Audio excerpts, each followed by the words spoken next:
Hello বন্ধুরা, complete ডেন্চার সিরিজে আবারও স্বাগত।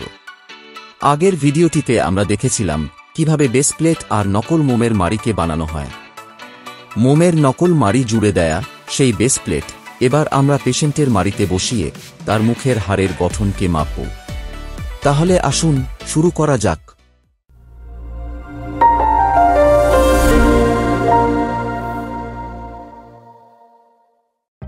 হাড়ের গঠনকে মাপবার পদ্ধতিকে ডাক্তারি ভাষায় জ রিলেশন বলে।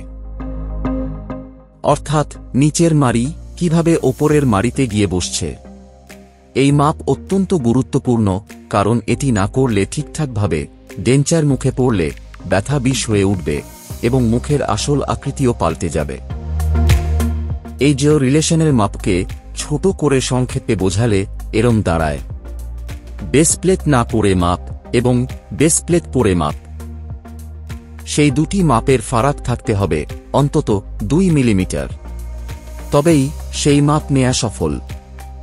এই পদ্ধতিকে 4 ধাপে করা হয়।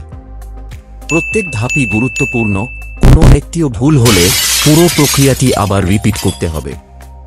প্রথম কাজ হল বেস প্লেট না পড়ে মাপ, যেটা 3 ধাপে নেওয়া হয়। প্রথম মাপে নাকের ডগায় ও থুতনিতে পেন দিয়ে 2টি দাগ দেয়া হয়। তারপর এই 2টি দাগকে মেপে একটি কাগজে লিখতে হয়। তারপর দ্বিতীয় মাপে পেশেন্টকে ওপরের ও নিচের ঠোঁটকে চাটতে বলা হয়, আর তারপর ঢোক গিলতে বলা হয়। তারপর আবার একবার মেপে সেই মাপ কাগজে লিখতে হয়।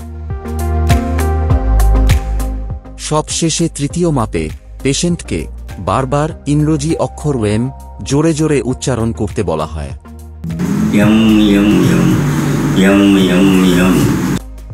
বার কয়েক উচ্চারণ করার পর শেষবারের মতো মেপে নিয়ে সেই মাপ লিখতে হয়। তারপর সেই 3টি মাপের গড় বের করা হয়। এই মাপকে ডাক্তারি ভাষায় ভার্টিক্যাল ডাইমেনশন এট রেস্ট বলা হয়। অর্থাৎ বেস প্লেট ছাড়া 2টি মাড়ির মধ্যে দূরত্ব কতটা। এরপর পেশেন্টকে দ্বিতীয় ধাপের মাপ নিতে ওপরের বেস প্লেট সমেত নকল মাড়িকে পড়তে বলা হয়। একটি বিশেষ যন্ত্র দিয়ে দেখতে হয় মোমের হাইট চোখের মণির সাথে সমান্তরাল কিনা। এটি না দেখলে দাঁত বসলে একদিকে উঁচু ও অন্যদিকে নিচু হয়ে যাবে এবং একটি কুৎসিত হাসির সৃষ্টি হবে। একই সমান্তরাল রেখা পাশ থেকেও দেখে নেওয়া হয়। তৃতীয় ধাপে পেশেন্টকে নিচের বেস প্লেট সমেত নকল মাড়িকে পড়তে বলা হয়। নকল মাড়ি পড়ার পর ভালো করে দেখতে হবে যে 2টি মাড়ি সোজাসুজিভাবে বসে আছে কিনা।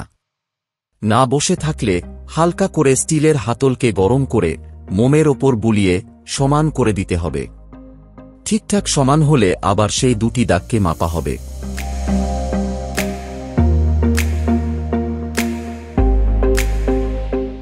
এই মাপকে ডাক্তারি ভাষায় ভার্টিক্যাল ডাইমেনশন এট অক্লুশন বলা হয়।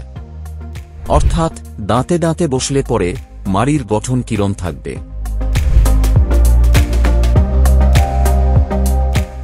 বারবার ঢোক গিলতে বলে মোমের মাড়ির অবস্থান দেখতে হবে। নকল মাড়ি পরে নেয়া মাপ সবসময় মাড়ি ছাড়া মাপের অন্তত 2 মিলিমিটার ছোট হবে। না হলে মোম গলিয়ে হাইট ছোট করে আবার মাপতে হবে। আপনারা নিশ্চয়ই ভাবছেন এই মাপগুলো করার কি কারণ, কেন এত মাপ নেয়া হচ্ছে। এবার সেটাই আমরা বোঝাবো। আমি চাই এবার আপনারা নিজের মনোযোগ নিজের মাড়ির দিকে করুন। সাধারণ রিল্যাক্স অবস্থায় আপনি খেয়াল করুন আপনার দাঁতে দাঁতে কিন্তু ঠেকে নেই, একটু ফাঁক আছে। এই ফাঁক থাকা রিল্যাক্স অবস্থায় 2টি মাড়ির মধ্যে যে দূরত্ব, তাকেই ভার্টিক্যাল ডাইমেনশন এট রেস্ট বলে। এটিকে মাপবার কারণ হল যে এটা প্রত্যেক মানুষের ফিক্সড এবং স্থায়ী মাপ। অর্থাৎ দাঁত থাকুক বা না থাকুক এই মাপটি পাল্টে যায় না, এটা একই থাকে। মুখের হাড়ও যদি ক্ষয়ে যায় তাও এই মাপ পাল্টায় না, কিন্তু দাঁতে দাঁতে ঠেকে থাকা অবস্থায় মাড়ির দূরত্ব অর্থাৎ ভার্টিক্যাল ডাইমেনশন এত অক্লুশন কিন্তু বদলে যায়। কেন বদলে যায় সেটাই এবার বলবো। সাধারণ মানুষ যার দাঁত আছে যখন মুখ বন্ধ করে আর তার দাঁতে দাঁতে থেকে যায় তখন মস্তিষ্কে সিগন্যাল যায় যে মুখ বন্ধ হয়েছে। কিন্তু যেই মানুষের দাঁত চলে যায় বা দাঁত তুলে ফেলা হয় তাদের যতটা মুখ বন্ধ করলে সিগন্যাল যেত ততটা বন্ধ করলে আর সিগন্যাল যাচ্ছে না। তখন মস্তিষ্ক বলে যে মুখ এখনো খোলা এবং সেই মানুষটি দরকারের চেয়ে বেশি মুখকে বন্ধ করে। দীর্ঘদিন এরম করার ফলে সেই মানুষের ঠোঁট ফুলে যায় এবং দুপাশের গালের পেশিতে এবং কানের পাশের হাড়ে ব্যথা শুরু হয়। তাই এই মাপগুলির মধ্যে দিয়ে সেই মানুষটির আসল হাড়ের গঠনকে আর আসল মাড়ির গঠনকে খুঁজে বের করা হয়, যাতে ডেঞ্চার পড়লে সেই মানুষটির কোনোদিন কষ্ট না হয়। ঠিকঠাক মাপ এলে শেষ ধাপটি করতে হবে। প্রত্যেক মানুষ হাসলে তার ওপরের দাঁতের কিছুটা অংশ দেখা যায়। সেই কিছুটা দেখা যাওয়া দাঁতই হাসির সুন্দরতাকে বাড়িয়ে দেয়। শেষ ধাপে এই হাসির সুন্দরতাকেই খুঁজে বের করতে হয়। ওপরের নকল মাড়ি পরিয়ে পেশেন্টকে হাসতে বলা হয়। এবার দাগিয়ে নিতে হয় হাসলে কতটা দাঁত দেখা যাওয়া উচিত সেই দাগকে। এই দাগকে ডাক্তারি ভাষায় স্মাইল লাইন বলে। স্মাইল লাইন যদি ভুলভাল দাগ হয় তবে দাঁতের সাথে সাথে মাড়িটিও দেখা যাবে, যেটা হাসিকে কুরুচিকর করে তুলবে। এরপর মুখের মধ্যভাগকে দাগ দিতে হবে, এতে উপরের আর নিচের মাড়ির দাঁতকে সমান সমানভাবে বসানো যাবে। একটি লম্বা কাঠি মুখের সামনে ধরে দেখতে হয় সেটা বাম দিক আর ডান দিককে সমান সমানভাবে ভাগ করছে কি না। সেইভাবেই লম্বাভাবে নকল মাড়িতে দাগ দিতে হয়, না হলে উপরের আর নিচের দাঁত সব সময় সরে সরে যাবে এবং পেছনের দাঁতও থেকে থাকবে না। তারপর সামনের দাঁতগুলি কোথায় বসলে ভালো হয় সেই দাগও দেয়া হয়। নাকের দুধার বরাবর সেই দাগ দেয়া হয়।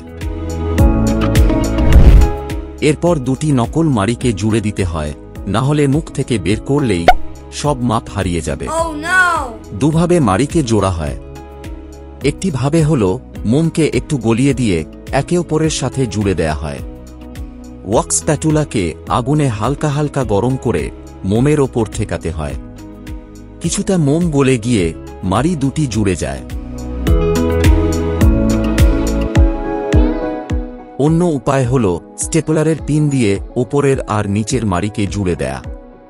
সামনের দিকে দুটি এবং পেছনের দিকে দুটি স্টেপলার পিনকে আটকে দেয়া হয়।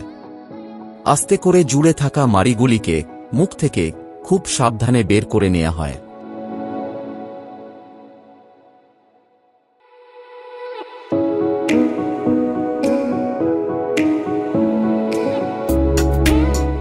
তারপর জুড়ে থাকা মোমের মাড়িকে ফাইনাল কাস্টের ওপর বসিয়ে দেয়া হয়।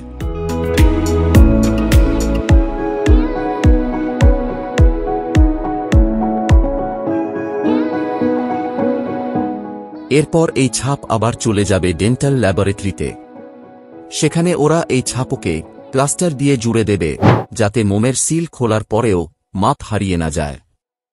আগামী ভিডিওটিতে দেখব কিভাবে ডেন্টাল ল্যাবরেটরিতে নকল মাড়ির ওপর নকল দাঁত বসানো হয়।